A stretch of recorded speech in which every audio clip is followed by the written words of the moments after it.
Welcome, and we're back for a continuation of the St. Joe's History Series. We've been absent for over a year now, but we're fortunate today to have Nollaig Walsh with us. And Nollaig, I have an interesting question for you, I believe. Sure. How did you get the name Nollaig? What does it mean? Right. Well, you know, my brothers, there's 5 of us, 5 boys, 5 Walsh boys, and we're first-generation Canadians. So my father hails from County Mayo, which is on the west coast of Ireland, the Republic of Ireland. He came over in the mid-70s to do a PhD in applied mathematics at the University of Western Ontario. And then my mother, who's from then called British Guyana in South America, right beside bordering Venezuela. And she came over also in the mid-70s to, I think, au pair. And when they came over, they eventually met, got married, and they wanted to keep a little bit of their homeland. Okay. So they're very diplomatic. Because my father is 100% Irish, and my mother is 100% East Indian, they give us both names. So my first name, Nollaig, is Gaelic, Irish Gaelic, for Christmas, because I was born around Christmas time. And then my middle name is an Indian name, a Hindu name, because my mother was born a Hindu, but was baptized here at St. Joe's with my 4th brother. Wow. Yeah. So all of us boys, we have an Irish name, an Indian name, and then the second brother, an Indian name, an Irish name, third brother, Irish, Indian, 4th, Indian, Irish, and 5th, Irish, Indian. Wow. Yeah. It was the first and last diplomatic thing my parents did. Now, most of you parishioners would know that Nollaig's parents are Des and Lolita Walsh, and they've been long-term parishioners at St. Joe's, so over 40 years? Yes, we started coming here in the early 80s, I guess 1980. And in fact, I went to school across the parking lot at St. Joe's Elementary School until it closed down in 1983, I believe. Okay. Yeah. And then we were moved to St. Bridget's. Okay. So you went over here and... Yeah. So I have a few memories. Actually, our grade 3 teacher, Mr. Edward Etier, he was actually the Cub and Scout leader as well. And we would meet in the basement before the renovations, and we would have our Cub meeting downstairs and play floor hockey afterwards. So I have nice memories of that. And how the Cubs were one of the things you were involved in, and Yeah. It wasn't just St. Joe's School and then St. Joe's Parish. It was so much more. Again, it was Cubs, and later that turned into Scouts. Also, I was an altar server, so that was extra duties on Sundays. And then, as I became older, I was a part of the youth group that was headed by Rasheen Lawson and Jeff Doucette. When myself and my brother were teenagers. And then, of course, the choir. I was a part of the children's choir with Jane Williams in the early 80s. And then eventually I started playing violin with the choir.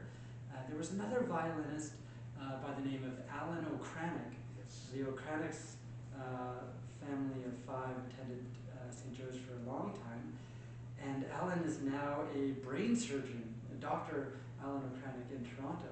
Wow. Yeah, but both of us played fiddle in the choir, and I still continue to do so when I'm back in Canada.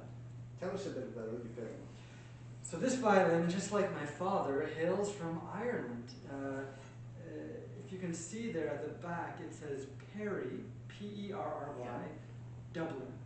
So Perry of Dublin, Thomas Perry of Dublin, made this violin in the year 1806, and he was a son of a Huguenot who was running away from France, and his father was a luthier, a violin maker, and so was he. So I purchased this violin here in Ottawa. It was restored, and I used it to play every day, I practice every day, and perform occasionally, and especially in Mass on Sundays. And it sounds glorious in this parish. Yes, it does.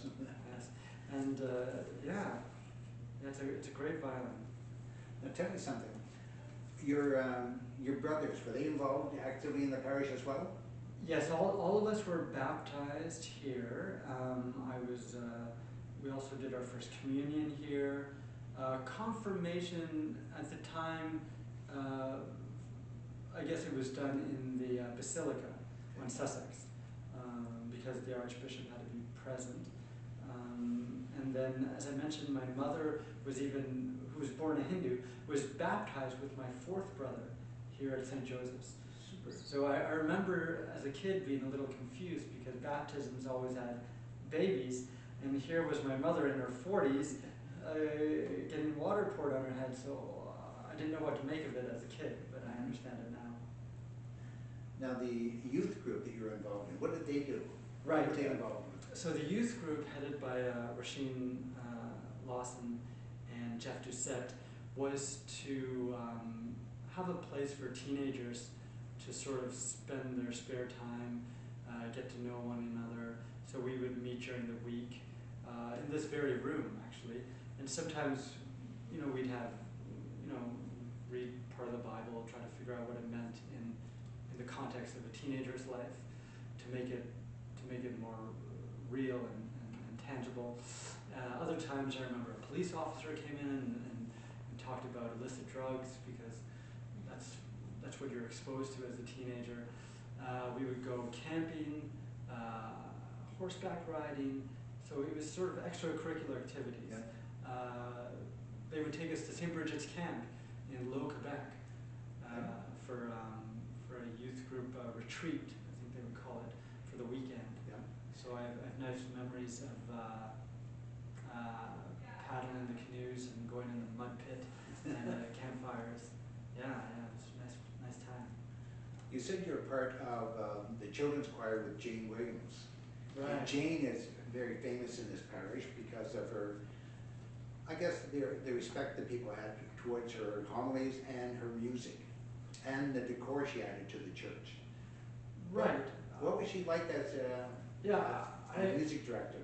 I agree. I guess, I don't know why there seems to be sort of, a church choir is where amateurs come to sing. And they sing music, church music, Vatican II music. So it's not a professional choir. It's not Bach. It's not that difficult. But Jane made it more professional.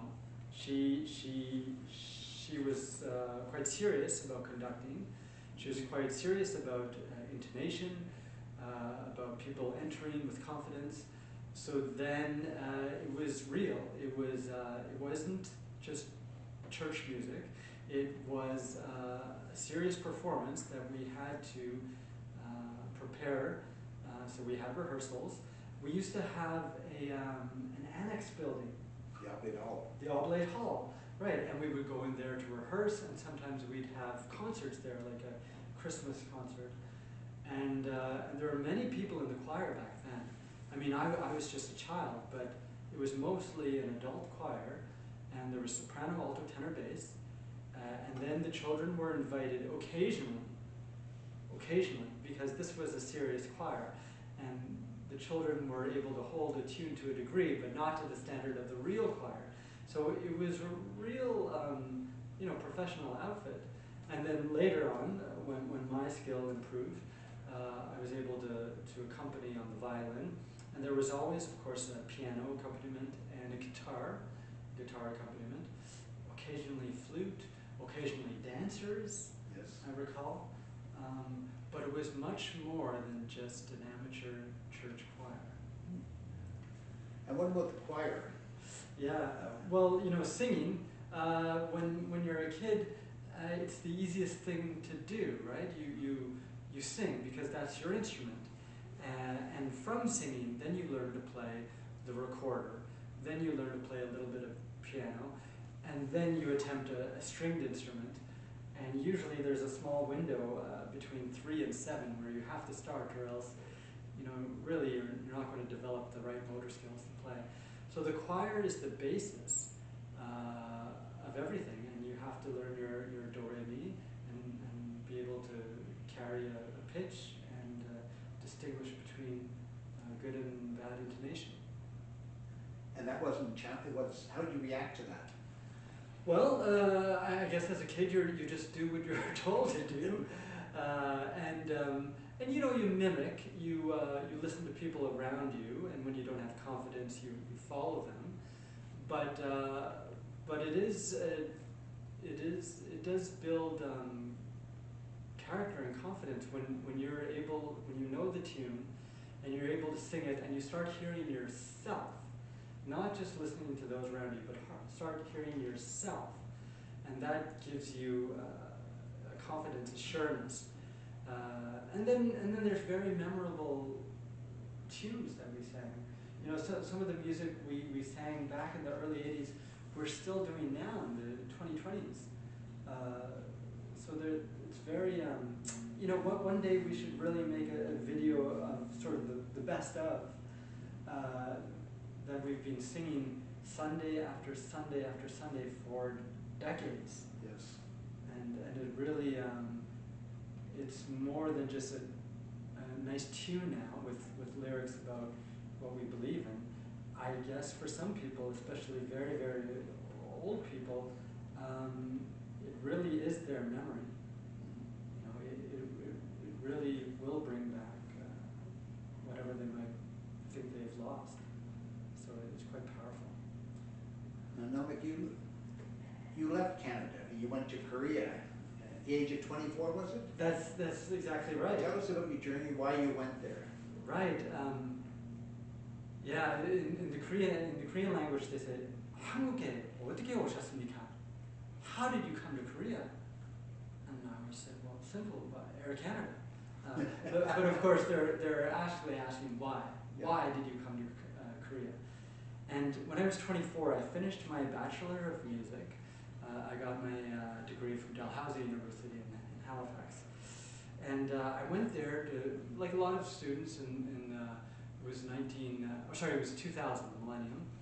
But like people had started doing from the 80s, going to Asia, specifically Japan, to make a little money to pay off their student loan, Ontario student loan, Canada student loan. And I was in the same boat in when I graduated in 2000. But at that time, Japan had sort of passed its peak, and the cost of living had become so expensive that whatever you made, you would spend on your cost of living. But I had to pay student loans. So a friend in my music department recommended Korea. And I guess like a lot of Canadians at that time, I only knew a few things about this country called Korea. I knew the 1988 Olympics, because Seoul shared the Summer Olympics with Calgary, the Winter Olympics, and that was a big point in my, big memory in my youth. The second thing is, I guess, the Moonies. I've heard about this church, reunification church, this sort of this quasi-Christian church run by this Reverend Moon, notorious in the States in the 60s for their selling of trinkets and flowers by the road. And then the third thing, this North Korean, South Korean problem and their DMZ. But other than that, I had no idea about the country. So I went there at the age of 24 to teach English. I really didn't have a qualification other than my music degree. But oddly enough, it prepared me for the Korean language. Because music is, as I mentioned, listening to yourself, listening to your voice, making sure that you're on pitch, in tune, in rhythm. And what is language other than listening to native speakers? Of course, learning the grammar, like we have to learn the theory of music, but really to be intelligible to other native speakers, you have to have the pronunciation down. You have to have the rhythm and stress. You have to have those subtleties. Otherwise, people will ignore you. They'll just speak English, the global language. So music was a great help. And at that point, I put down my fiddle, I picked up a Korean book, and for the next decade started studying Korean with a passion. And now I find myself this will be my 24th year in spring in Korea, during which time I've attained a master's of education, so I can teach English confidently. I've married. I've purchased a home, and I, in fact, have made 2 Koreans myself. My son Yule, which by the way means Christmas, like my name. He was born around Christmas time in the Yule tide. And my daughter, who was just born 10 months ago, Rhea. So Korea is now in my blood, even though I don't have Korean blood. I've been accepted into that society, and people always ask me, will you ever come back to Canada? Which country is better? But there is no answer like that. Both countries are very fine, and I love to live in both. So when we have time, during the winter and the summer, when the university stops there, we always return to Canada, because we prefer living in both places. Good. And when you come back here, you join the choir. Yeah, absolutely, absolutely. You mentioned previously, before we started filming, how Mass is in Korea, but I have to say I haven't attended that many Masses in Korea. It's not like going to a Starbucks where they're all the same, church. I feel comfortable here because this is where I grew up, and I feel comfortable playing here. I can open myself up. I know what to expect. But in Korea, Mass is different. It's more conservative. For example, women must veil their head. So, they had to follow Vatican II like everyone else, but they retained, I guess, some of the older traditions. And I guess I don't have the church community there that I have here. So I've attended some Mass there, but it's not as intimate as coming back to St. Joseph's. And what about schooling? Schooling between Korea and Canada. Right, so I grew up in the Catholic system here in St. Joe's, St. Bridget's, Immaculata, and only went to the public system to pursue violin at Canterbury, the arts high school here in Ottawa. But my son attended a Catholic play school in Seoul, and again, they're a little more rigid. For example, children should not, I remember my son when he was 2 playing with a broomstick at the play school, and the teacher told me very sternly he should not touch that broomstick. There was really no allowance for the fact that he was 2. So there's a strong sense of rules and limitations in Korean society. Same in the school system. Yule has attended grade 1 in Korea. He's attending grade 2 now at Viscount Alexander here in Sandy Hill. And one big difference is in Canada there's recess. Children study and then they're allowed to play for I guess 20 minutes, and then they go back to study and have lunch, study, play again. There's no recess in Korea. You go to school at 9 and you study until lunchtime. There's a cafeteria in the school that serves hot food, but there's no pizza Fridays or pizza Mondays in Korea. You're served your rice, your seaweed soup, your squid, your beef, your fish, hot on your plate, and you finish your meal and then you go home. And then kids go off to their extracurricular activities. Taekwondo, piano, violin, math, English is a big one. Yeah. Because of course most Koreans have 2 Korean parents, and English is not a native language there, so they struggle with English. But they realize its importance, especially Korea being an export nation. So they spend a lot of time and effort studying English, only to achieve high standards of reading and even writing, but speaking remains a crutch for them. there just isn't a lot of places to practice with native speakers of the language. Just. So coming back to your music, you know, you're involved in music back in the 1980s, 90s. Right. Now you come back to St. Joe's 25 years later. How has music evolved? You mentioned that there's still some consistency in music, but is there any other? Well, I mentioned that I put down the fiddle for a good decade in Korea to study Korean, and I did television work in Korea for a decade, along with lecturing at the university. So yeah, the violin really wasn't touched for a good decade, and then I came back to it, and I realized that yeah, the atmosphere had changed.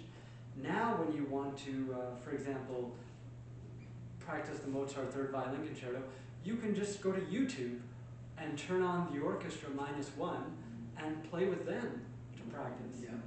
You don't necessarily need to call a piano accompanist and you know, pay $50 an hour and you know, schlep wood all day trying to get it right. You can just do it with YouTube. Same with even tuning my fiddle. If I want A440 or A442, I don't need a tuning fork anymore. I have an app on my phone. Recording yourself, so listening to see if you're consistent. There's so many great ways to practice now that the kids have an advantage. However, you know, my wife recalls that when she was a kid, almost everybody studied piano, and then a few studied violin, but it was more expensive. But almost everybody knew how to play the piano. These days, most Korean kids want to be a K-pop star. So they want to be a singer or a dancer. Piano, violin, not so much. In fact, there was a controversy. Maybe you know all Korean men, including my son, will have to attend the military for 2 years. Now it's 1.5 years. And BTS, the world sensation pop band, their fans wanted BTS, the boy band, to be exempt from their military service because of the fame and the money they've generated for the nation. But the army denied them. They only reserve that for people who bring attention to Korea through sports or classical music. So classical music still has an elite status, but most kids these days gravitate towards pop music. So getting my son to practice his violin is something that I do every day, but it's not common among his peers. So music has changed that way. And here at St. Joe's, when I was a kid in the early 80s, the organ wasn't that much used. Even though we're blessed with a huge organ and a huge hall, a huge parish, these days, luckily, we have an organ player, Jamie Lobeck, our current choir director, plays the organ, and we're up in the organ loft. And the choir just sounds phenomenal in there. It just echoes throughout the parish, and it's a natural amplifier, just like the violin amplifies a string vibrating without any electricity, natural amplification, and that's what the Parish is. It was designed to amplify the voice, and it does it wonderfully. So how would you suggest, has the music stayed the same since Jane Williams' days to Jamie Loback, or has it evolved in some way? I guess Jamie welcomes some of the older music. So, for example, the prelude before Mass starts, he plays Bach, and I play Bach. In the summer, during communion, I would play some unaccompanied Bach. Usually, as a violin, we can only play the melody, so we need some piano or some type of accompaniment. But unaccompanied Bach is designed specifically to be played alone, and I did that during communion this past summer in 2023. So that is I don't think we did that with Jane. I think it was strictly Vatican II music, so mostly folk music. But Jamie has sort of also welcomed the Baroque into our parish, and I think it's quite effective because remember, most composers, especially Johann Sebastian Bach, specifically wrote for the church. IHS was his mark on all of his music, so it was made for a specific purpose. Not to generate the top 10 list like BTS, but for our purposes. So it's a welcome addition. So what would you consider as your final question? Your overall experience at St. Joe's, how would you describe it? Again, I look forward. It's funny, as a kid, you know, our parents would dress us up in white shirts with red ties that had an elastic that would go around your neck, and we would pull them to try to be funny. And there was the 5 boys plus my parents, and we would sit the front right-hand pews, and we'd always come in a little late, and my brothers and I would create a ruckus during Mass. If we attended at 9:30, we would go to the children's liturgy. If we were at 11:30, we would create more of a ruckus. And it was so hard to concentrate back then. I couldn't focus on what was being said. Now, as an adult, Mass is a time for me to be alone. No one's pulling me, no one's asking me to change a diaper, to feed them, to tune their fiddle, to do their homework. I can listen to the homily, I can listen to the Mass, I can play music that's not Paganini, that's not the most difficult music to play, but it's not about me. I'm playing with an ensemble, and I'm just the background to the parish praying or taking communion. So it's I'm in the zone of a parish that's moving to some rhythm that I'm not in control of. I'm just following. So it's very cathartic. Is that the right word? So I look forward to it, and I even look forward to it when I'm in Korea, because I don't have that opportunity in Korea. My wife says maybe I should make that opportunity, find a parish in Korea to join, but I guess I'm reluctant because I have one here. So yeah, I really sincerely do look forward to coming to Mass on Sundays and to playing, and I prepare for it. I get the music in advance, and I want it to be good, and I don't wing it. I prepare for it. Well, I would like to thank you for taking the time out for the interview. It was much appreciated and very enjoyable. Thank you, Thank you. Thank you.